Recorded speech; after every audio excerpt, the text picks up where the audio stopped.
எனது சொந்த கிராமத்திற்கு பயணிக்க வேண்டியதாக இருந்தது. என்னுடைய தாயாருக்கு சற்று உடல்நலம் பாதிப்படைந்த தகவலை கேட்டு விடியற் காலை 5 மணிக்கு நான் அங்கே போய் சேர்ந்து அவரை பார்த்து ஆறுதல் சொல்லிவிட்டு அங்கிருந்து 5:30 மணிக்கு கிளம்பி இங்கு 7:30 மணிக்கு நான் வந்து சேர்ந்தேன். இரவெல்லாம் உறக்கம் இல்லை. பேச வேண்டும் என்கிற ஆர்வம் அதிகமாக இருக்கிறது. ஏனென்றால் நான் பேசுகிற இந்த அரங்கம் மாணவர்கள் நிறைந்திருக்கிற அரங்கம். வருங்கால தலைவர்கள் மாணவர்கள். நான் மாணவர்களை பார்க்கிற போதெல்லாம் இவர்கள் பேராசிரியர்களாக வருவார்கள், இவர்கள் விஞ்ஞானிகளாக வருவார்கள், இவர்கள் எழுத்தாளர்களாக வருவார்கள், இவர்கள் கவிஞர்களாக வருவார்கள் என்றெல்லாம் எண்ணுவதை விட இவர்கள் தலைவர்களாக வருவார்கள் என்றுதான் நான் எண்ணுவதுண்டு, விரும்புவதுண்டு, அப்படி கற்பனை செய்து பார்ப்பதுண்டு. ஏனென்றால் நல்ல தலைவர்கள் தேவை. நாட்டுக்கு, சமூகத்திற்கு நல்ல தலைவர்கள் தேவை. ஆகவே மாணவர்களில் இருந்து நல்ல தலைவர்கள் உருவாக வேண்டும் என்கிற எதிர்பார்ப்போடு நான் கல்லூரி நிகழ்வுகளில் பங்கேற்பதுண்டு. வேட்டவளம் லயோலா கல்லூரியில் நான் பங்கேற்கிற முதல் நிகழ்வு இந்த நிகழ்வு. தோழர் லூசி அவர்களுக்கும் நம்முடைய முனைவர் கல்லூரியின் முதல்வர் ஐயா பிரிட்டோ அவர்களுக்கும் நான் எனது நெஞ்சார்ந்த நன்றியை முதலில் தெரிவித்துக் கொள்கிறேன். இந்த நிகழ்வு வரலாற்று சிறப்புக்குரிய ஒரு நிகழ்வு. உலகமே இன்றைக்கு இந்த நாளை பெண்கள் மீதான வன்முறையை ஒழிக்க வேண்டும் என்று உறுதியேற்றுக் கொள்ளுகிற நாளாக நினைவு கூறப்படுகிறது. தோழர் லூசி அவர்கள் அதை விவரித்து சொன்னார். ஐநா சபை இந்த நாளை பெண்கள் மீதான வன்முறை ஒழிப்பு நாளாக அங்கீகரித்திருக்கிறது. உலகம் முழுவதும் பெண்களுக்கு எதிரான வன்முறைகள் இன்னும் குறைந்தபாடில்லை. ஆகவே இந்த நாளை அதற்கென ஒதுக்கி அதை நினைவு கூர்ந்திட அங்கீகரித்திருக்கிறது என்பதை சுட்டிக்காட்டினார். மீராபில் சகோதரிகள் 3 பேர் 1960 டொமினிக்கன் குடியரசில் படுகொலை செய்யப்பட்டார்கள். அந்த சகோதரிகள் அரசியல் நடவடிக்கைகளில் ஈடுபட்டார்கள் என்பதுதான் குற்றச்சாட்டு. அவர்கள் கொல்லப்பட்ட நாளையே அகில உலக பெண்களுக்கு எதிரான வன்முறைகளுக்கு எதிரான நாளாக நினைவு கூர்ந்திட 1999 டிசம்பர் 17ஆம் நாளன்று அங்கீகரித்திருக்கிறது என்பதை ஆற்றல் அமைப்பு இங்கே சுட்டிக்காட்டியிருக்கிறது. ஆற்றல் என்கிற இந்த பெயர் உள்ளபடியே என்னை ஈர்க்கிறது. நான் இந்த பெயரை சூட்டிய லூசி அவர்களுக்கு முதலில் என்னுடைய பாராட்டுகளை தெரிவித்துக் கொள்கிறேன். எல்லா மாற்றங்களுக்கும் அடிப்படை ஆற்றல் தான். ஆற்றல் இல்லையேல் அசைவு இல்லை, ஆற்றல் இல்லையேல் இயக்கம் இல்லை, ஆற்றல் இல்லையேல் மாற்றம் இல்லை, ஆற்றல் இல்லையேல் புரட்சி இல்லை. ஒருவன் வீழ்ந்து கிடக்கிற போது அவன் எழுந்து உட்காருவதற்கு ஆற்றல் தேவை. எழுந்து அமர்ந்தவனுக்கு எழுந்து நிற்பதற்கு ஆற்றல் தேவை. நிற்கிறவன் நடப்பதற்கு ஆற்றல் தேவை. நடக்கிறவன் ஓடுவதற்கு ஆற்றல் தேவை. ஓடுகிறவன் இடையிலே குறுக்கிடுகிற ஒரு வாய்க்காலை தாண்டுவதற்கு ஆற்றல் தேவை. ஆக இயக்கத்திற்கு அடிப்படையான தேவை இயக்கம், மொபிலிட்டி, மூவ்மெண்ட், அசைவு. இதற்கு அடிப்படை தேவை ஆற்றல். ஆற்றலை நாம் ஆங்கிலத்தில் எனர்ஜி என்றும் சொல்கிறோம். ஆற்றலை நாம் ஆங்கிலத்தில் பவர் என்றும் சொல்லுகிறோம். ஆற்றலை நாம் ஆங்கிலத்தில் போர்ஸ் என்றும் சொல்லுகிறோம். ஆற்றலை நாம் ஆங்கிலத்தில் ஸ்ட்ரெங்க் என்றும் சொல்லுவோம். இந்த 4 ஆங்கில சொற்களுக்கும் ஒரே தமிழ் சொல் ஆற்றல். அருமையான ஒரு சொல்லாட்சி. ஒரு இயக்கத்தின் பெயரை ஆற்றல் என்று வைத்திருப்பதை நான் எண்ணி பார்க்கிறேன். இந்த ஆற்றல் என்கிற சொல்லுக்கு வடமொழியிலே சக்தி என்று பொருள். சக்தி என்றால் ஆற்றல். வடமொழியிலே சக்தி என்கிற சொல்லுக்கு பெண்மையை குறிக்கும். சிவன் சக்தி.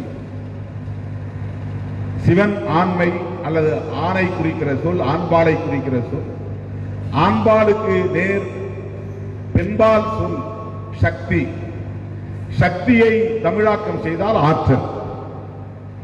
ஆகவே பெண்களுக்கான ஒரு அமைப்புக்கு வடமொழியிலே சக்தி என்று பெயர் சூட்டுவதற்கு பதிலாக ஆற்றல் என்று பெயர் சூட்டியிருப்பது சால பொருத்தமானது, பாராட்டுதலுக்குரியது. பெண்களை ஒரு ஆற்றலாக பார்ப்பது, பெண்களை ஆற்றல் உள்ளவர்களாக வளர்த்தெடுப்பது, பெண்களின் ஆற்றலை சமூகத்திற்கு உலகுக்கு உணர்த்துவது என்கிற அடிப்படையிலே இந்த பெயர் அமைந்திருக்கிறது என்பதை எண்ணி நான் பெருமைப்படுகிறேன். ஆகவே சக்தி என்றால் பெண், ஆற்றல் என்றால் பெண். இனி பெண்ணுக்கு நேரடியான பொருளை சொன்னால் ஆற்றல் என்றே சொல்லலாம். பெண் என்பதற்கு என்ன பொருள்? பெண் என்றால் ஆற்றல். ஆற்றல் இல்லாமல் எதுவும் அசையாது என்றால் பெண் இல்லாமல் எதுவும் அசையாது. ஆற்றல் இல்லாமல் எதுவும் இயங்காது என்றால் பெண் இல்லாமல் எதுவும் இயங்காது. கொஞ்சம் கற்பனை செய்து பாருங்கள். உலகம் முழுவதும் ஆண்கள் மட்டுமே 500 கோடி பேர் இருந்தால் என்ன ஆகும் இந்த உலகம் என்பதை எண்ணி பாருங்கள். பெண் இல்லாமல் ஆண்கள் மட்டுமே இருந்தால் மானுடம் இருக்குமா என்பதை எண்ணி பார்க்க வேண்டும். உயிரினம் எந்த இனமாக இருந்தாலும், அது மனிதகுலமாக இருந்தாலும், அது விலங்கினமாக இருந்தாலும், அது தாவர இனமாக இருந்தாலும், உயிரினம் எதுவாக இருந்தாலும் ஆணும் பெண்ணும் சேர்ந்ததுதான் முழுமை. அப்படி என்றால் ஆண் 50%, பெண் 50%. தனியாக ஆண் இருக்கிறான் என்றால் அவன் அரை மனிதன் என்று பொருள். பெண்ணோடு சேர்ந்து இருக்கிற போதுதான் ஆணும் பெண்ணும் சேர்ந்து முழுமை பெறுகிறார்கள். ஆகவே சக்தி இருந்தால்தான் இயக்கம், பெண் இருந்தால்தான் இயக்கம். அப்படிப்பட்ட இந்த பெண்ணை, அப்படிப்பட்ட இந்த சக்தியை, அப்படிப்பட்ட இந்த ஆற்றலை நாம் என்னவாக நடத்துகிறோம், எவ்வாறு மதிக்கிறோம் என்பதுதான் இன்றைக்கு நம் முன்னால் இருக்கிற மிகப்பெரிய கேள்வி, நாம் சந்திக்கிற மிகப்பெரிய சவால். மக்கள் தொகையில் சரிபாதியாக இருக்கிற பெண்களை படிக்கக்கூடாது, கல்வி பெறக்கூடாது, சுதந்திரம் இல்லை, முடிவெடுக்க கூடாது, நில உரிமை இல்லை, சொத்துரிமை இல்லை, அதிகாரம் இல்லை, ஆண்களின் இச்சைக்கு கட்டுப்பட்டவர்களாக வாழ்ந்து மடிய வேண்டும். ஆண்களின் விருப்பப்படி இனப்பெருக்கம் செய்து தர வேண்டும், பிள்ளைகளை பெற்றுத் தர வேண்டும். ஆண்களின் விருப்பப்படி குடும்ப வேலைகளை செய்ய வேண்டும் என்கிற நிலையில்தான் உலகம் முழுவதும் பெண்களை ஆண் சமூகம் நடத்துகிறது. தன்னுடைய உடலில், தன்னுடைய ஆற்றலில் சரிபாதியை முடக்கி வைத்திருக்கிறோம். நம்முடைய உடலில் இடுப்புக்கு கீழே செயலிழந்து போனால் என்னவாகும்? நடமாட முடியுமா? அல்லது இடுப்புக்கு மேலே செயலிழந்து போனால் என்ன ஆகும்? மனிதனாக நாம் வாழ முடியுமா? அதை போல இந்த மானுட சமூகத்தில் உடலின் சரிபாதியாக இருக்கிற, மேலிருந்து கீழாக சரிபாதி என்றால் கூட இடப்பாகம் இல்லாமல் அல்லது வளர்ப்பாகம் இல்லாமல் ஒரு மனிதன் இயங்க முடியுமா? ஆகவேதான் ஆணும் பெண்ணும் சேருகிற போதுதான் முழுமை என்று ஆகிற போது, ஆணும் பெண்ணும் சமமாகிற போதுதான் மனித குலம் முழுமையாகிறது. ஆணும் பெண்ணும் சமம் என்றால் பெண்களைப் போல ஆண்கள் பிள்ளை பெற்றுக் கொள்ள முடியுமா என்ற கேள்வியை குதர்க்கமாக நாம் கேட்போம். பெண்களுக்குத்தானே இயற்கையிலே கருப்பை இருக்கிறது, பெண்கள் தானே இயற்கையில் கர்ப்பமாக முடியும், பெண்கள் தானே இயற்கையில் பிள்ளைகளை, குழந்தைகளை, வாரிசுகளை பெற்றுத்தர முடியும். இது எல்லா இனத்திலும் உண்டு, விலங்கினத்திலும் உண்டு, மனித இனத்திலும் உண்டு, பறவை இனத்திலும் உண்டு, தாவர இனத்திலும் உண்டு ஆண் பெண் என்பது. ஆனால் மனித குலத்தில் மட்டும்தான் பெண் இனத்தை முடக்கி வைத்திருப்பது, அடக்கி வைத்திருப்பது, ஆதிக்கம் செலுத்தி அவர்களின் உழைப்பை சுரண்டிக் கொண்டிருப்பது, அதிலிருந்து மீறுகிற போது வன்முறைகளால் ஒடுக்குவது என்கிற போக்கு மேலோங்கி இருக்கிறது. வேறு எந்த உயிரினத்திலும் பெண்ணை ஒடுக்குகிற ஒரு மேலாதிக்க போக்கை பார்க்க முடியாது. பெண்ணினத்தை ஒடுக்குகிற ஒரு மேலாதிக்க போக்கை பார்க்க முடியாது. ஆகவேதான் இதனை ஆணாதிக்க போக்கு என்று நாம் சொல்லுகிறோம். ஆண் என்பதனாலேயே அவன் முழுமையான ஒரு சுதந்திரத்தை எடுத்துக்கொள்ள முடிகிறது. பெற்றோரிடம் அனுமதி கேட்க வேண்டியதில்லை வெளியே செல்வதற்கு, பெற்றோரிடம் அனுமதி கேட்க வேண்டியதில்லை திருமணம் செய்து கொள்வதற்கு, பெற்றோரிடம் உற்றார் உறவினரிடம் அனுமதி கேட்க வேண்டியதில்லை படிப்பதற்கோ அல்லது படிப்பை நிறுத்துவதற்கோ, பெற்றோரிடம் அனுமதி கேட்க வேண்டியதில்லை அவன் விரும்பியதை உடுத்துவதற்கு.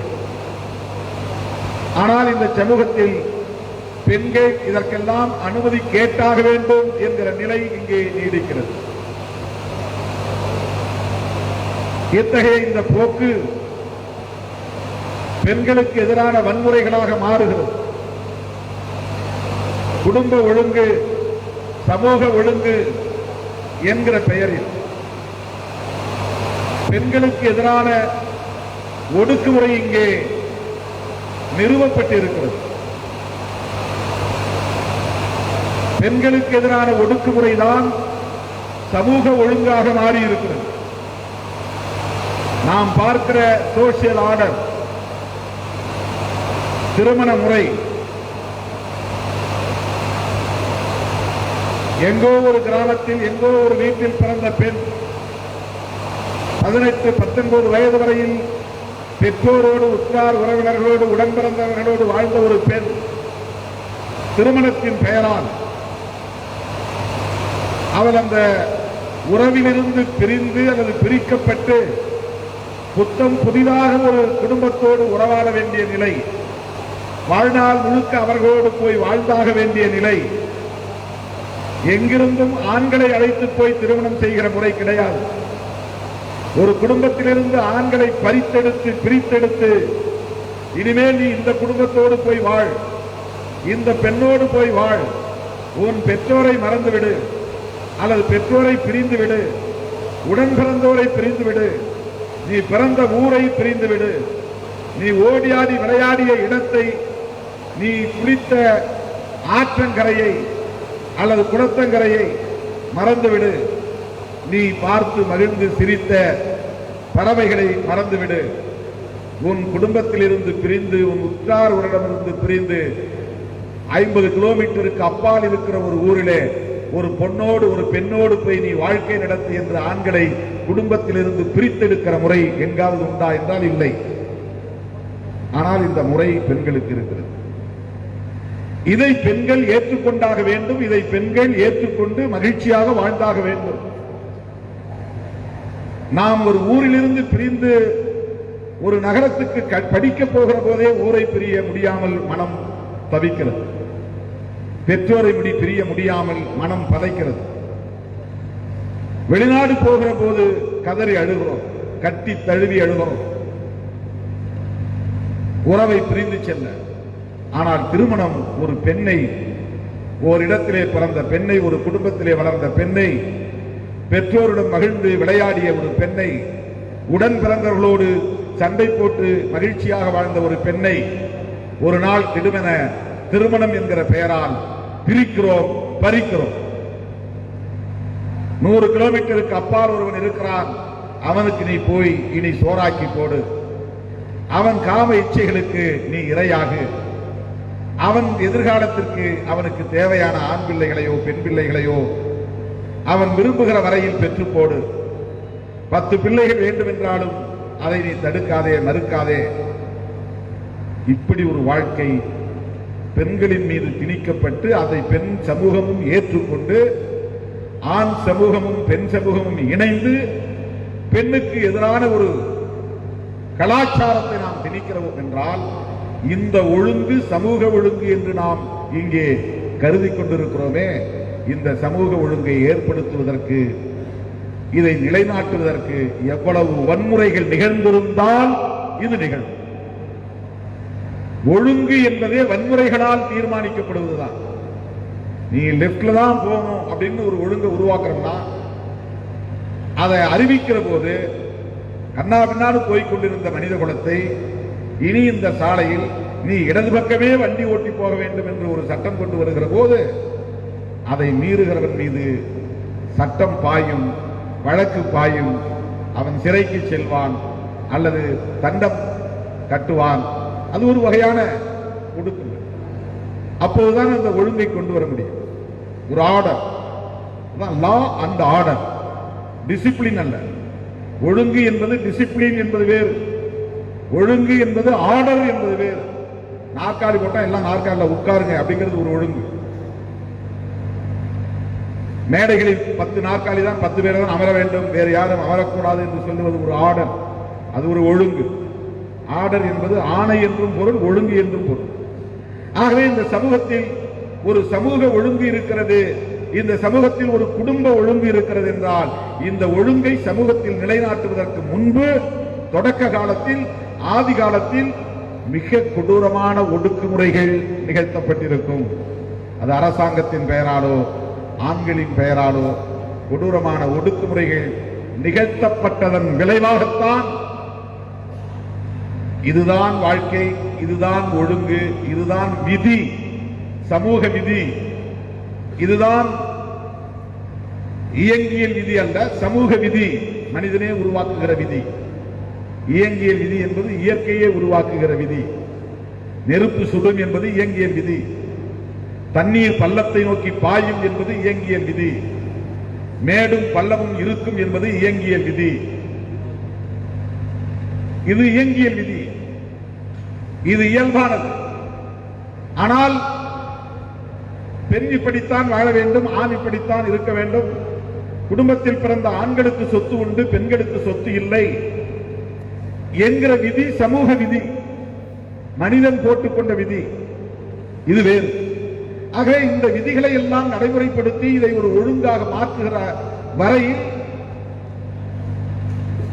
ஒரு வன்முறை நிகழ்ந்திருக்கும். இவ்வளவு கட்டுப்பாடான ஒரு ஒழுங்கு முறை இங்கே நிலவுகிறது என்று சொன்னால், இது கூடாதது என்றாலும், இது வன்முறையால் நிகழ்ந்தது என்றாலும், இதற்கு நாம் உடன்படுவதற்கு காரணம் ஆதி காலத்தில் இந்த சமூகம் சந்தித்த அல்லது பெண்கள் சந்தித்த ஒடுக்குமுறைதான். அது இன்றும் தொடர்கிறது. பால்ய விவாகம், குழந்தை திருமணம், 8 வயது பையன், 6 வயது சிறுமி திருமணம் செய்து கொள்வது சட்டப்படி செல்லும். எந்த சட்டப்படி? மனு தர்ம சட்டப்படி. புரட்சியாளர் அம்பேத்கர் எழுதிய அரசமைப்பு சட்டம் அதை குற்றம் என்கிறது. சிறுமிகள், சிறுவன் சிறுமி திருமணம், அதுதான் வடமொழியிலே பாலிய விவாகம். எதற்காக சிறுமிகளுக்கான திருமணம்? அவள் பருவத்திற்கு வருவதே கணவனுக்கு தெரிந்து வர வேண்டும் என்பதுதான். கணவன் முன்னால், மாமனார் மாமியார் முன்னால் 13 வயதை எட்டுகிற போது அவர்களுக்கு தெரிந்து அவள் பருவத்தை எய்துகிறாள் என்பதை உறுதிப்படுத்த வேண்டும். பருவம் எய்திய பிறகு அவள் தன்னுடைய கண்காணிப்பிலேயே இருக்கிறாள் என்பதை உறுதிப்படுத்த வேண்டும். அதுதான் குடும்ப வாழ்க்கையில் முக்கியமானது. கால்களில் கொலுசு அதற்குத்தான். அவள் எங்க நடமானாலும் ஜல் ஜல் சத்தம் கேட்டுக்கிட்டே இருக்கணும். வெளியே போறான்னா மாமனாருக்கு தெரியணும் அல்லது மாமியாருக்கு தெரியணும், புருஷனுக்கு தெரியணும். நடந்து போகிற போதே கொலுசு சத்தத்தை வைத்து அவர்கள் கண்டுபிடித்து விடுவார்கள். கொலுசு சத்தம் இல்லை என்றால் அவள் வீட்டில் ஆள் இல்லை என்று தேடுவார்கள். இப்படி சில ஒழுங்குமுறைகள். அவன் இறந்து போனால் அந்த 8 வயதிலேயே அந்த சிறுமி விதவையாக வேண்டும். விதவையானால் அவள் மொட்டையடிக்க வேண்டும். விதவையானால் வெள்ளைப்புடவையை உடுத்த வேண்டும். விதவையானால் அவள் எந்த நிகழ்ச்சிகளிலும் பங்கேற்க கூடாது. விதவையானால் அவள் மறுமணம் செய்து கொள்ளக்கூடாது. 90 வயது வரையில் வாழ்ந்தாலும் கூட அப்படியே அவள் வாழ்ந்தாக வேண்டும். அவளுடைய உடலில் ஏற்படுகிற ஹார்மோன்களால் ஏற்படுகிற எந்த மாற்றத்திற்கும் அவள்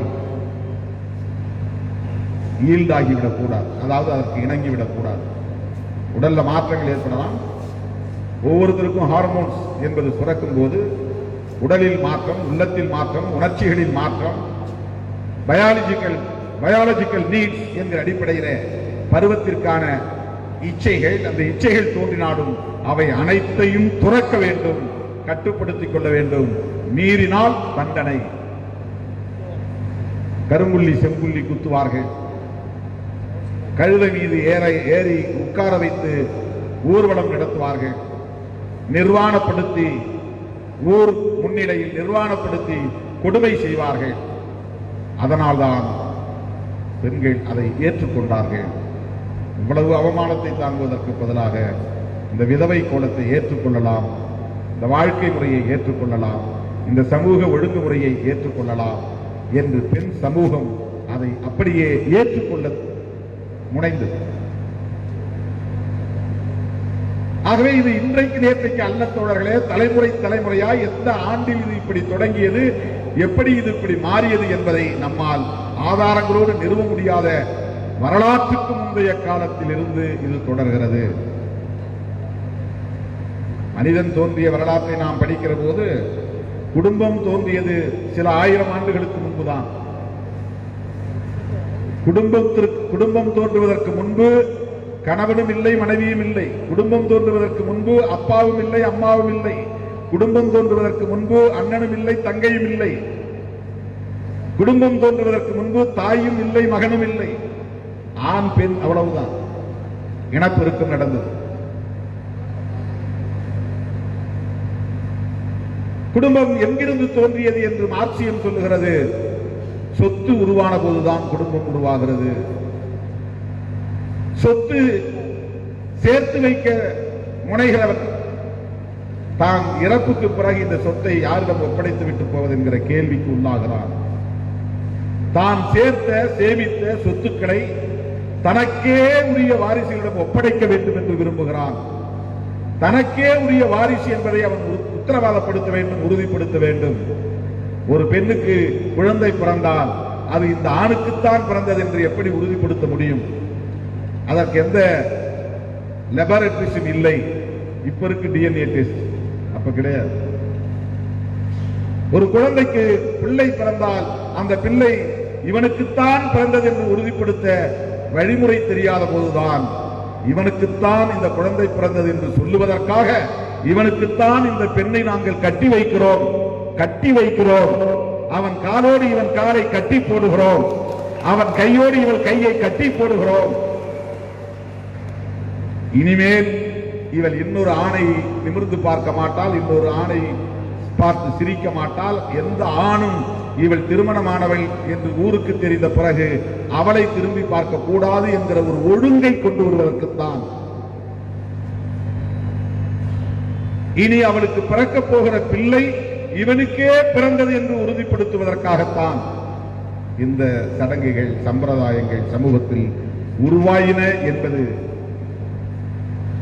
அறிவியல் முறைப்படி, சமூக அறிவியல் முறைப்படி சொல்லப்படுகிறது. அப்படித்தான் அது உருவாகி இருக்க முடியும். மார்க்சியம் குடும்பம் சொத்து உருவான பிறகுதான் ஒரு சமூக ஒழுங்கு உருவாகிறது. அது ஆணாதிக்க ஒடுக்குமுறை உள்ள சமூக ஒழுங்காக மாறுகிறது. இன்றைக்கு நாம் பார்க்கிற இந்த எக்ஸிஸ்டிங் சோசியல் ஆர்டர் என்பது, நாம் கண்ணில் பார்க்கிற இந்த ஆர்டர், சமூக ஒழுங்கு என்பது ஆண்கள் ஆதிக்கம் செய்வதற்கு ஏதுவாக அமைந்திருக்கிற, பெண்களை தாயாய் இருந்தாலும், பெண் மனைவியாய் இருந்தாலும், மகளாய் இருந்தாலும் தன்னுடைய கட்டுக்குள்ளேயே வைத்திருக்கக்கூடிய ஒரு போக்கை நிலைநாட்டக்கூடிய வகையில், இயல்பாகவே அது அமைந்து இயங்கக்கூடிய வகையில் ஆணாதிக்க போக்கு இங்கே நிலைநிறுத்தப்பட்டிருக்கிறது. மேல் டாமினேட்டட், மேல் சாவினிசம் எஸ்டாப்ளிஷ்ட், நிறுவப்பட்டு விட்டது. இங்கிருந்துதான் தொடங்குகிறது. இந்த ஒழுங்குகளை மீறுகிற போதுதான் பெண்களுக்கு எதிரான கொடுமைகள் திணிக்கப்படுகின்றன. மீறுகிறாளோ மீறவில்லையோ, சந்தேகத்தின் பெயரில் வன்முறைகள் நடக்கின்றன. மாமனாருக்கு ஒரு சந்தேகம் வரலாம் மருமகள் மீது, மாமியாருக்கு ஒரு வகையான சந்தேகம் வரலாம் மருமகள் மீது, கணவனுக்கு ஒரு சந்தேகம் வரலாம் மனைவியின் மீது. அதற்கெல்லாம் ஆதாரம் திரட்ட வேண்டியதில்லை. சந்தேகம் வந்தாலே அவர்களை எந்த எல்லைக்கும் போய் இழிவுபடுத்த முடியும், எந்த எல்லைக்கும் போய் வன்முறை செய்ய முடியும். பக்கத்தில் கூட யாரும் கேட்க மாட்டாங்க, ஏன்டா பொண்டாட்டியை போட்டு அடிக்கிறேன்னு யாரும் கேட்க மாட்டாங்க. என் பொண்டாட்டி நான் அடிக்கிறேன், என்ன அப்படி போட்டு அடிக்கிறான் நீங்களா வேடிக்கை பார்த்துட்டா, அவன் பொண்டாட்டி அவன் அடிக்கிறான், நாங்க போய் கேட்டா என்ன வம்பா, நாங்க ஏன் போய் கேட்கணும்? ஐயோ கொடூரமா அடிக்கிறானே, தலையை பிடிச்சு போய் செவத்துல மோதுறானே, தொண்டையில கார வச்சு அழுத்துறானே, ஆயுதத்தை எடுத்துக்கிட்டு விரட்டுறானே, அதுக்கு நாங்க என்ன செய்ய முடியும்? இதுதான் சோசியல் ஆர்டர், சமூக ஒழுங்கு. இந்த சமூக ஒழுங்கு எங்கிருந்து உருவானது? ஊர் தெரு இது, சேரி இது, இது என்ன கடவுள் போட்ட ஆணையா? ஹாபிடேஷன். இந்தியா முழுவதும் கிராமங்கள் இரண்டாக இருக்கின்றனவே. முதலாக நான் நாடாளுமன்ற உறுப்பினராக நாடாளுமன்றத்தில் அடியெடுத்து வைத்த போது நான் பேசிய கன்னி உரையில் சொன்னேன், இந்த நாடு ஒரே இந்தியாவாக இல்லை, இரட்டை இந்தியாவாக இருக்கிறது. 2 ஊர்களாக, 2 வாழிடங்களாக இருக்கிறது, 2 சுடுகாடுகளாக இருக்கிறது, தேநீர் கடைகளில் இரட்டை குவளைகளாக இருக்கிறது. இரட்டை சுடுகாடு, இரட்டை வாழிடம், இரட்டை குவளை. எனவே இந்த இந்தியா இரட்டை இந்தியாவாக இருக்கிறது. ஊர் தெரு இந்தியா, சேரி இந்தியா. அப்படி என்றால் இங்கே இரட்டை பாராளுமன்றம் வேண்டும், சேரி பாராளுமன்றம் வேண்டும், ஊர் பாராளுமன்றம் வேண்டும் என்று நான் மேடைகளில் பேசுவது. அப்படி என்றால் இங்கே இரட்டை பிரதமர் வேண்டும், சேரி பிரதமர் வேண்டும், ஊர் பிரதமர் வேண்டும் என்ற கேள்விகளை நான் தொடக்க காலத்தில் எழுப்புவது. வாழிடங்கள் இப்படி 2ஆக இருக்கிறது, சுடுகாடு இப்படி 2ஆக இருக்கிறது, குளத்தங்கரையில் குடிக்கிற துறைப்பாடுகள் 2ஆக இருக்கிறது, தேநீர் கடைகளில் குடிக்கிற தேநீர் குவளைகள் 2ஆக இருக்கின்றன என்றால் இது ஒரு சோசியல் ஆர்டர், இது ஒரு சமூக ஒழுங்கு. இது எப்படி நிகழ்ந்திருக்கும்? ஊர் தெருவில் கூட ஒரு தெரு முழுக்க அல்லது 2 தெரு முழுக்க வன்னியர் தெரு, அடுத்த தெரு கோனார் தெரு, அதற்கு அடுத்த தெரு முதலியார் தெரு. இது ஒரு சோசியல் ஆர்டர். செட்டியார் தெரு, ரெட்டியார் தெரு, 10 குடும்பம் இருந்தாலும் ரெட்டியார் மட்டும் 10 குடும்பம் தனியா இருப்பாங்க. முடித்திருத்தவர் ஒரு குடும்பமா அவன் தனி, துணிவெடுக்கிறவன் ஒரு குடும்பமா அவன் தனி. யானவர்கள் 15 குடும்பமா அந்த 15 குடும்பம் ஒன்னா இருக்கும். ஒரு கடையாட்சி, ஒரு கோனார், ஒரு செட்டியார், ஒரு ரெட்டியார், ஒரு முதலியார், ஒரு பிள்ளைமார், ஒரு நாயுடு. இப்படி எந்த ஊரிலாவது வீடு மாறி மாறி தெருவிலை பார்த்திருக்கிறீர்களா? இந்த சமூக ஒழுங்கு எப்படி வந்தது? வாழிடத்தில் கூட இது ஒரு சோசியல் ஆர்டர். இதுவெல்லாம் தோழர்களே நம் கவனத்திற்கு எட்டாத காலத்தில் அல்லது வரலாற்றுக்கு முந்தைய காலத்தில் நிகழ்ந்த ஒடுக்குமுறைகளின் மூலம்தான், வன்முறைகளின் மூலம்தான் நிலைநாட்டப்பட்டிருக்கிறது. ஆகவே எல்லா ஒழுங்கும் வன்முறைகளின் மூலமே நிகழ்த்தப்படுகிறது. ஆர்டர்னாலே வந்து அங்க ஏதோ ஒரு அட்ராசிட்டி நடந்திருக்குன்னு அர்த்தம், ஏதோ ஒரு வகையில் ஆதிக்கம் இருக்கிறது என்று, ஏதோ ஒரு வகையில் ஒரு ஆதிக்கம் இருக்கு. ஆக இப்படிப்பட்ட இந்த சமூக ஒழுங்கு, குடும்ப ஒழுங்குதான் பெண்களுக்கு எதிரான வன்முறைகளை ஏவுவதற்கு ஏதுவாக இருக்கின்றன. இதை நுட்பமா புரிந்து கொள்ள வேண்டுமானால் பெரியாரை படிக்க வேண்டும், அம்பேத்கரை படிக்க வேண்டும், மார்க்சியத்தை படிக்க வேண்டும். கோல்வாக்கரை படிப்பவனால் புரிந்து கொள்ள முடியாது. ஹெட்கேவரை படிப்பவனால் புரிந்து கொள்ள முடியாது. நாத்ராம் கோட்சேவை ஒரு தலைவனாக ஏற்றுக்கொள்பவனால் இதை புரிந்து கொள்ள முடியாது. ஏன்னா அவங்க எல்லாம் பெண்கள் ஆணுக்கு கீழ் என்று கருதக்கூடியவர்கள். பெண்களை அடக்கி ஒடுக்கி வைத்திருக்க வேண்டும், அவங்க மயிர் நம்ம கையில் இருக்கணும், அவங்க முடி நம் பிடியில் இருக்கணும்னு நினைக்கிறது. அதுக்குதான் பெண்களுக்கு கூந்தலே வளர்க்கப்படுகிறதுன்னு பெரியார் சொன்னார். புருஷன் நோஞ்சானா இருப்பான், பொண்டாட்டி வலிமையா இருப்பா. புருஷன் பொண்டாட்டி சண்டை வந்தா பொண்டாட்டி கை ஓஞ்சிடக்கூடாது. நோஞ்சானா இருந்தாலும் முடிய கூந்தலை வளைச்சு பிடிச்சிட்டானா அவ்வளவு அடிக்க முடியாது. இப்ப நோஞ்சானுக்கு ஏதுவாகத்தான் கூந்தலே வளர்க்கப்படுகிறது அப்படின்னு பெரியார் பார்வை, திருமாவளவன் பார்வை இல்லை, பெரியார் பார்வை. ஆம்பளைக்கு 4 முழ வேட்டி, பொம்பளைக்கு 16 முழ சேலை. ஆணுக்கும் உடலை மறைக்கணும், பெண்ணுக்கும் உடலை மறைக்கணுங்கிறது தான் ஆடை. ஏன் பொம்பளை மட்டும் 16 முழ சேலை? ஆளுக்கு ஆம்பளைக்கு 4 முழ வேட்டி, அதிகபட்சம் போனா 8 முழ வேஷ்டி. 16 முழ வேட்டி எங்கேயும் நம்ம பார்த்ததில்லை. அதிகம் போனா 8 முழ வேஷ்டி. 8 முழ வேஷ்டி யாருக்கு அதிகமா கட்டுறது கிடையாது. பெரியார் எப்படி பார்க்கிறாரு பாருங்க. 4 முழ வேட்டியை கட்டி பொண்டாட்டியும் புருஷனும் நடந்து போகும்போது அதை மடிச்சு முழங்காலுக்கு மேல கட்டிக்கிட்டு அவன் வேகமா எட்டு வச்சு பொண்டாட்டியை விட ஒரு அடி அவன் முன்னால போகணும். நடக்கிறதுல கூட ஒரு ஆதிக்க போகும். பொண்டாட்டிக்கு பின்னால போகக்கூடாது. பெண்டாட்டியா இருக்கிறவ 16 முழத்தை சுத்தி, அவனுக்கு ஒரு சுத்தினாலே போதும் துணி. மிச்சதெல்லாம் வளைச்சு வளைச்சு வளைச்சு மடிச்சு மடிச்சு கொசுவன்னு ஒரே இடத்துல தூங்கிக்கிறாங்க. அவ்வளவு தூரம் கொசுவன்னு சொருகிறதுக்கு எதுக்கு அவ்வளவு துணி? 16 முழத்தையும் 16 தடவை சுத்தல, அல்லது 8 தடவை சுத்தல. உடம்பை சுத்தி ஒரு சுத்து தான் துணி. அடுத்து அதிகபட்சம் போனா 2 சுத்து தான் சுத்துறாங்க. மிச்சத்தை பூரா கொசுவங்கிற பேரால சுத்தி வளைச்சு ஒரு பக்கமா சொருகிறாங்க புடவை கட்டுறவங்க. அது ஏன்னா ஆம்படையாரை விட, அதாவது புருஷனை விட அவன் ஒரு அடி மேல போக தாண்டி போயிருக்காரு. துணி அவங்க மடிச்சு முழங்கால் மேல கட்டக்கூடாது. அவங்க மெல்லமா அண்ணன் நடையா போகும். அதுதான் அவங்களுக்கு வேறு அண்ணன் நடை. இவனுக்கு சிங்க நடை. இவன் வேகமா நடக்கணும்.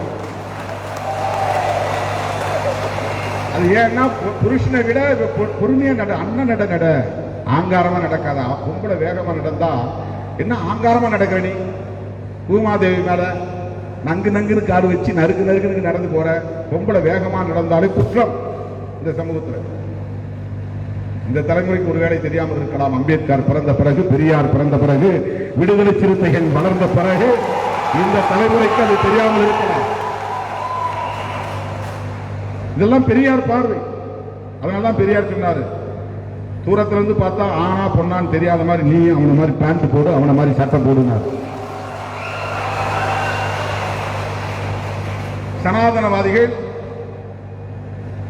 பேண்ட் போட்டுக்கிட்டு, டி ஷர்ட் போட்டுக்கிட்டு, ஜீன்ஸ் போட்டுக்கிட்டு கூலிங் கிளாஸ் போட்டுக்கிட்டு பெண்களை மயக்கிறானுன்றார். ஆனா பெரியார் சொல்றாரு, நீ அவன மாதிரி ஜீன்ஸ் போடு, அவன மாதிரி டி ஷர்ட் போடு, அவன மாதிரி கூலிங் கிளாஸ் போடு.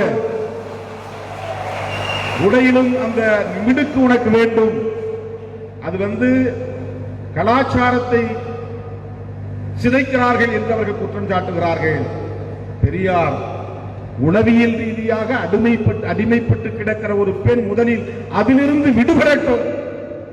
ஆண் மேலானவன் என்கிற உளவியல் பெண்களிடம் இயல்பாகவே பதிந்து கிடக்கிறது. அவன் நினைச்சபடி எப்படி வேணாலும் உடை உடுத்தலாம், நாங்க அப்படி உடுத்த முடியாதுங்கிற ஒரு நிலை இருக்கிறது. இந்த ஒடுக்குமுறையை பற்றி சிந்திக்கிற மாமனிதர்கள் இதையெல்லாம் சுட்டிக்காட்டுகிறார்கள். ஆகவே பெண்களுக்கு எதிரான ஒடுக்குமுறை என்பது அடித்து துன்புறுத்துவது மட்டுமல்ல, காயப்படுத்தி துன்புறுத்துவது மட்டுமல்ல, காம இச்சைகளுக்கு அடிமைப்படுத்துவது, கல்வி கற்கக்கூடாது என்று தடுப்பது, அதிகாரத்தை நுகரக்கூடாது, துய்க்கக்கூடாது, அதிகாரத்தை அடையக்கூடாது என்று தடுப்பது. அதிகாரம் என்கிற சொல்லுக்கும் ஆங்கிலத்தில் பவர் தான் பேர். அப்படின்னா ஆற்றல். பவர் அப்படின்னா ஆற்றல், அதிகாரம் என்றால் பவர். இப்ப அதிகாரமும் பவரும் ஆற்றலும் ஒன்றுதான். எனவே பெண் ஒரு ஆற்றலாக விளங்கக்கூடாது, அவர் அதிகார வலிமை பெற்றுவிடக் கூடாது. எனவே இந்த சமூகத்தில் ஒரு புரட்சி நிகழ வேண்டுமானால் அதிகாரம் மறுக்கப்பட்டவர்களுக்கு அதிகாரம் வழங்க வேண்டும், அதிகாரமயப்படுத்த வேண்டும், அதிகார வலிமைப்படுத்த வேண்டும். Empowerment of Dalits, empowerment of women. அந்த எம்பவர்மெண்ட் அப்படிங்கிறது தான் பவர். எம்பவர், பவர்னா அதிகாரம், எம்பவர் என்றால் அதிகாரப்படுத்துதல், அதிகாரமயப்படுத்துதல். எம்பவர்மெண்ட் ஆஃப் விமன், பெண்களை அதிகார வலிமை உள்ளவர்களாக ஆக்குதல். இதற்கு ஒரு கோட்பாடு தேவைப்படுகிறது, அதுதான் social justice. Empowerment of Dalit, empowerment of women, empowerment of tribals, empowerment of differently able, மாற்றுத்திறனாளிகள், எம்பவர்மெண்ட் ஆஃப் டிரான்ஸ்ஜெண்டர், இடையினம், திருநங்கைகள், திருநம்பிகள், இவர்களெல்லாம் அதிகாரம் மறுக்கப்பட்டவர்கள். ஒன்றை மட்டும் நீங்கள் வைத்துக் கொள்ள வேண்டும் தோழர்களே, இவர்கள் தலித் என்பதால் நசுக்கப்படுகிறார்கள் என்று நாம் சொல்லுகிறோம், அது ஒரு புறம் இருக்கட்டும். இவர்கள் பெண்கள் என்பதால் நசுக்கப்படுகிறார்கள் என்று நாம் சொல்லுகிறோம், அது ஒரு புறம் இருக்கட்டும். இவர்கள் சிறுபான்மையினர், எம்பவர்மெண்ட் ஆஃப் மைனாரிட்டிஸ், இவர்கள் முஸ்லீம்கள், கிறிஸ்தவர்கள் என்பதனால் நசுக்கப்படுகிறார்கள் என்று நாம் சொல்லுகிறோம். ஆனால் அடிப்படையிலே, கோட்பாட்டு அடிப்படையிலே பார்த்தால் நசுக்கப்படுகிறவர்கள் யாவரும் உலகம் தழுவிய அளவில் யார் என்றால் பவர்லெஸ் பீப்புள். அதிகாரம் இல்லாதவர்கள் யாரோ, அதிகாரம் மறுக்கப்பட்டவர்கள் யாரோ, அதிகார மையத்திலிருந்து வெகு தூரம் விலகி கிடப்பவர்கள் யாரோ, அதிகார மையத்தை தொட முடியாத நிலையில் விளிம்பு நிலையில் கிடப்பவர்கள் யாரோ, அவர்கள்தான் நசுக்கப்படுகிறார்கள், ஒடுக்கப்படுகிறார்கள், வன்முறைக்கு உள்ளாக்கப்படுகிறார்கள். அதற்கு அந்தந்த காலத்தில், அந்தந்த சூழலில், அந்தந்த பகுதிக்கு ஏற்ப சாதியின் பெயராலோ, மதத்தின் பெயராலோ, பாலினத்தின் பெயராலோ, மொழியின் பெயராலோ, இனத்தின் பெயராலோ, நிறத்தின் பெயராலோ நசுக்கப்படுகிறார்கள்.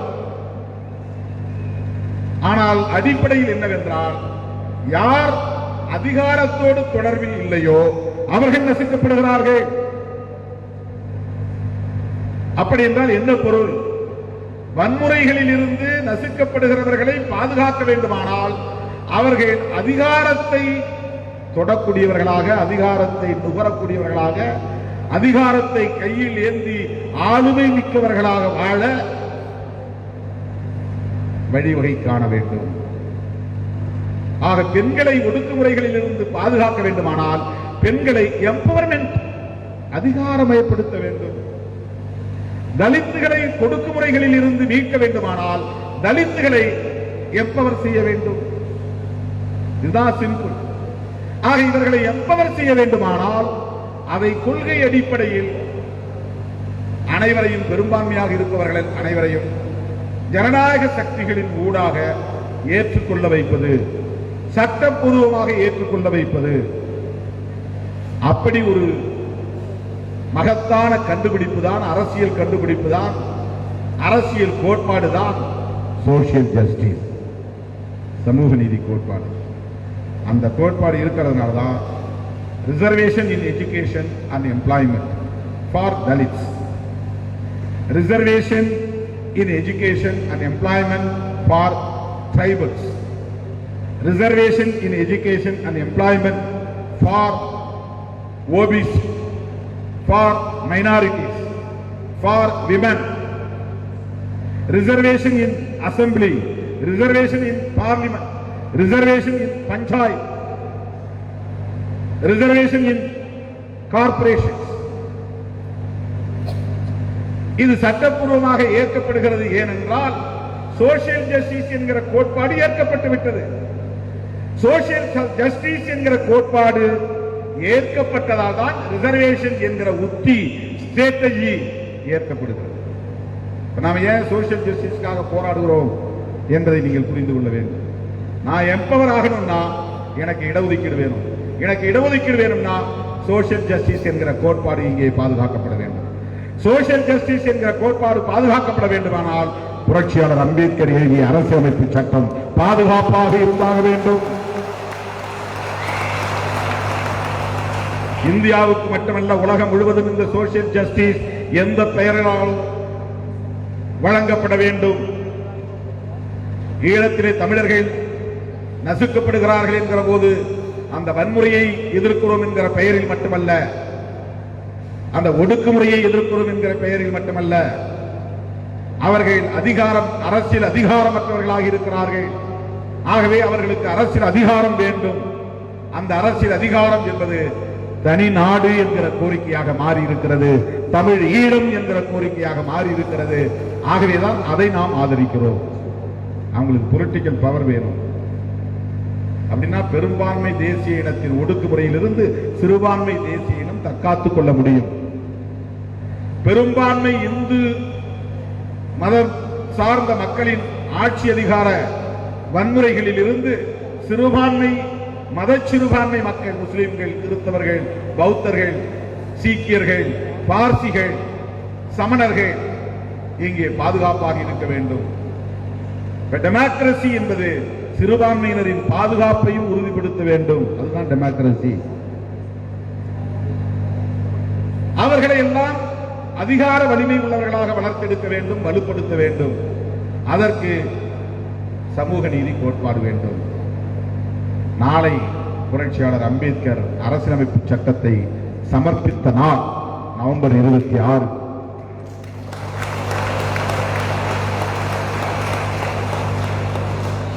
அரசமைப்பு சட்டத்தை நாம் எல்லோரும் அதை ஒரு சட்டம் என்று மட்டுமே பார்க்கிறோம்.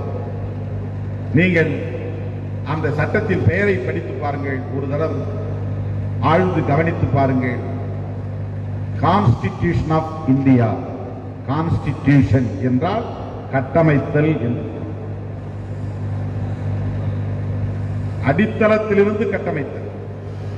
இந்த பில்டிங்கை இடிச்சுட்டு மேல கட்டணும், அல்லது இந்த கூரையை இடிச்சுட்டு கான்கிரீட் ரூஃப் போடணும் அப்படின்னா அது வந்து ஒரு பில்டிங், அதாவது இருக்கிற வேலைகளை முடிக்கிறது, அது கம்ப்ளீட் பண்ணுறது. கான்ஸ்டிடியூஷன் அப்படின்னா இங்க எத்தனை ஏக்கர் நிலம் இருக்கு, எந்த இடத்துல கல்லூரி இருக்கணும், எந்த இடத்துல சயின்ஸ் பிளாக் இருக்கணும், எந்த இடத்துல ஹிஸ்டரி, ஜியோகிராபி அது மாதிரியான கோர்சஸ் அந்த பிளாக் இருக்கணும், எந்த இடத்துல பிரின்சிபால் அலுவலகம் இருக்கணும், எந்த இடத்துல ஹாஸ்டல் இருக்கணும், எந்த இடத்துல இந்த மாதிரி ஹால் இருக்கணும், இப்படி எல்லாம் ஒரு ஸ்கெட்ச் போட்டு அதுக்கு தகுந்த மாதிரி சாலை வசதி, அதற்கு தகுந்த மாதிரி குடிநீர் வசதி, அதற்கு தகுந்த மாதிரி மின்சார வசதி, இப்படி எல்லாவற்றையும் சேர்த்து புதிதாக நிர்மாணிப்பதற்கு பெயர்தான் புதிதாக நிர்மாணித்தல், கட்டமைத்தல்.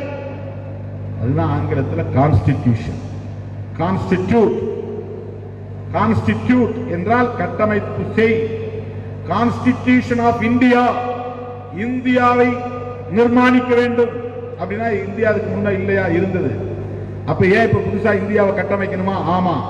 ஏன் கட்டமைக்கணும்? ஏற்கனவே இருந்த இந்தியா சரியில்லை. அது என்ன இந்தியா? பழைய இந்தியா. அது என்ன இந்தியா? சனாதன இந்தியா. அது என்ன இந்தியா? சமமில்லாத இந்தியா.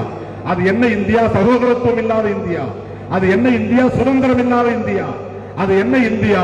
பரப்பால் உயர்வு தாழ்வு உண்டு என்கிற வர்ணாசிரமத்தை கடைபிடித்த இந்தியா. ஆண் மேலானவன் பெண் கீழானவன் என்கிற இந்தியா.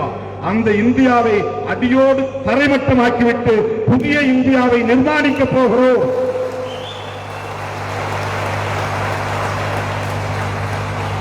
இதுதான் புரட்சியாளர் அம்பேத்கர் அந்த அரசமைப்பு சட்டத்தின் மூலம் டிக்ளேர் செய்கிறார், பிரகடனம் செய்கிறார். அதை சொல்லுவதுதான் அரசியலமைப்பு சட்டத்தில் இருக்கக்கூடிய பிரியாம்பிள், முகவுரை. எனவே கான்ஸ்டிடியூஷன் ஆஃப் இந்தியா என்றால் இந்திய கட்டமைத்தல், இந்திய கட்டமைப்பு, அவ்வளவுதான். சட்டம் தான் கிடையாது. அதுல எங்கேயும் லான் இல்ல, எந்த இடத்துலயும் ஆக்ட் இல்ல, எந்த இடத்துலயும் கோடு இல்ல. சட்டத்தை இந்த 3 சொற்கள் தான் சொல்றாங்க. Criminal procedure code, family act, law, எத்தனையோ லா இருக்கு. லான்னு இருக்கு, ஆக்ட் இருக்கு, கோடு இருக்கு. ஃபேமிலி லா.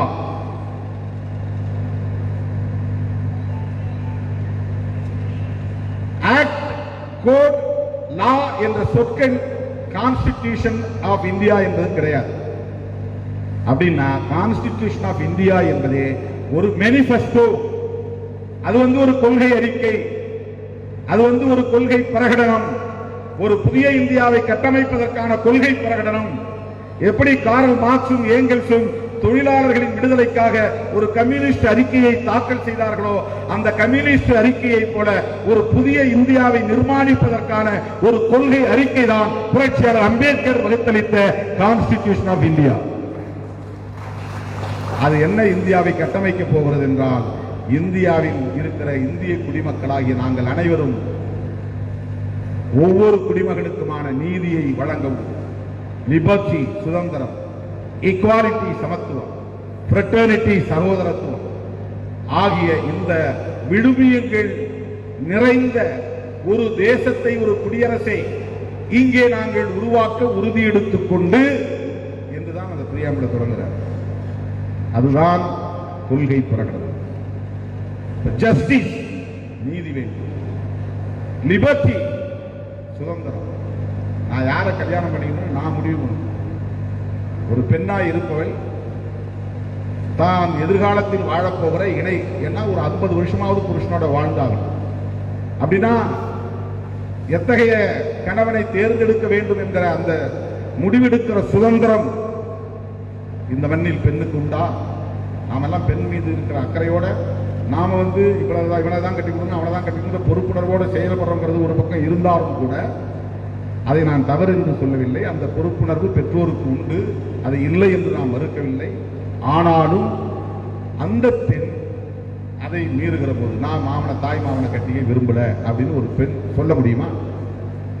இந்த மாப்பிள்ளை எனக்கு பிடிக்கல அப்படின்னு சொல்ல முடியுமா? No liberty. சுதந்திரம் இல்லை, பெண்ணுக்கு சுதந்திரம் இல்லை என்கிற போது ஆணவ கொலைகள் நடக்கின்றன. ஆணர் கில்லிங் இங்கே வருகிறது. சுதந்திரம் இல்லை என்கிற இடத்தில் ஆணர் கில்லிங் வருகிறது. சுதந்திரத்தை அனுமதித்தால் மகள் எதையோ விரும்பினால் இதையும் விரும்புகிறார். விரும்பியதெல்லாம் வாங்கி கொடுத்தோம், இந்த விருப்பமும் சரி இருக்கட்டும் என்று அனுமதிக்கக்கூடிய உளவியல் இங்கே கட்டமைக்கப்படவில்லை. ஏனென்றால் சாதி அவனை விடவும் மேலானது என்கிற எண்ணம் இங்கே நிறுவப்பட்டிருக்கிறது. சாதியின் பெயரால் அவனுடைய கௌரவம் இங்கே தீர்மானிக்கப்படுகிறது. சாதி சகோதரத்துவத்தை மறுக்கிறது, சாதி சமத்துவத்தை மறுக்கிறது. ஆகவேதான் அம்பேத்கர் இந்த பிரியாம்பிள் என்கிற முகவுரைக்குள்ளே இந்த மூன்றும் பழைய இந்தியாவை தகர்த்தெறியக்கூடிய அணுகுண்டுகள், ஆட்டம் பாம்ஸ். இந்த மூன்றும் லிபர்ட்டி, ஈக்வாலிட்டி அண்ட் ஃப்ரெட்டர்னிட்டி. சம்மட்டி எடுத்துக்கொண்டு பாபர் மசீதை உடைத்ததை போல் உடைக்க முடியாது இந்த பழைய இந்தியாவை. வெடி வைத்து குவாரிகளை தகர்ப்பதை போல தகர்க்க முடியாது இந்த சாதிய சமூக கட்டமைப்பை. ஆகவே அதற்கான ஆற்றல், அதை பழைய இந்தியாவை தகர்ப்பதற்கான ஆற்றல் லிபர்ட்டிக்குள்ளே இருக்கிறது. அந்த ஆற்றல் ஈக்வாலிட்டிக்குள்ளே இருக்கிறது. அந்த ஆற்றல் ஃப்ரெட்டர்னிட்டிக்குள்ளே இருக்கிறது.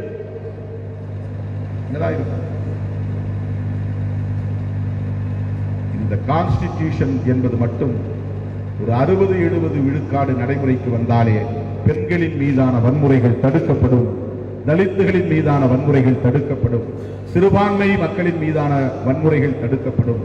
எல்லோருக்கும் இங்கே நீதி கிடைக்கும். சுதந்திரம், சமத்துவம், சகோதரத்துவம் என்பது இங்கே தழைத்து வளர்ந்தோங்கும்.